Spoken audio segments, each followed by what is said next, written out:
Sony sudah lama menyimpan impian yang tumbuh dari aroma masa kecil, bau mentega hangat dan manisnya, selai nanas yang menempel di ujung jari. Setiap kali neneknya memanggang kue saat menjelang lebaran, Sony duduk di pojok dapur, menatap adonan yang dibentuk perlahan, lalu mengembang dalam oven. Saat itu, ia belum tahu bahwa kenangan-kenangan sederhana seperti itu akan menjadi fondasi cita-cita besarnya, yakni memiliki toko kue kering sendiri. Impian itu disimpan selama bertahun-tahun. Sementara teman-temannya memilih jalur karier yang lebih stabil, Sony tetap menjalani hari-hari sebagai pegawai administrasi di kantor logistik. Ia menyisihkan sedikit demi sedikit dari gaji bulanan, bukan untuk liburan atau membeli gawai terbaru, tapi untuk membeli oven, loyang, mixer, dan satu demi satu peralatan kecil yang akan membawanya lebih dekat pada impian. Ketika akhirnya tabungan cukup, ia menyewa sebuah ruko kecil di pinggir jalan kota. Letaknya strategis dekat sekolah,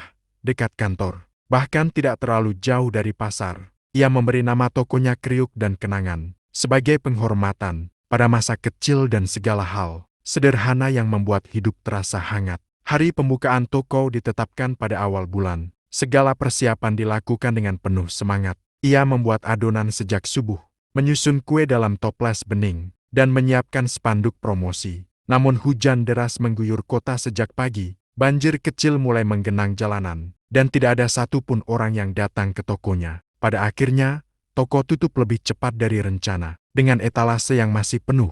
Hari berikutnya, ia bersiap kembali. Tapi kali ini ia lupa membawa kunci. Kunci cadangan ternyata tertinggal di dalam toko. Panggilan ke tukang kunci baru membuahkan hasil sore hari. Dan ketika toko akhirnya bisa dibuka, matahari sudah condong ke barat. Sony hanya sempat menata ulang isi etalase sebelum kembali menutup toko. Hari-hari berikutnya pun berjalan dengan pola yang hampir mirip. Saat Sony merasa sudah siap, hal lain datang mengacaukan rencana. Sakit perut karena sarapan yang kurang bersih membuatnya terkurung di kamar mandi sepanjang Sabtu. Minggu berikutnya, alarm tak menyala karena listrik padam semalaman. Ia bangun kesiangan, dan ketika akhirnya sampai di toko, pintunya hanya dibuka setengah karena sinar matahari yang terlalu menyengat. Seorang calon pelanggan sempat menghampiri, tapi mengira toko tidak benar-benar buka dan beranjak pergi. Minggu ketiga, cobaan datang dalam bentuk yang lebih pribadi. Ibunya yang tinggal di kampung mendadak jatuh sakit.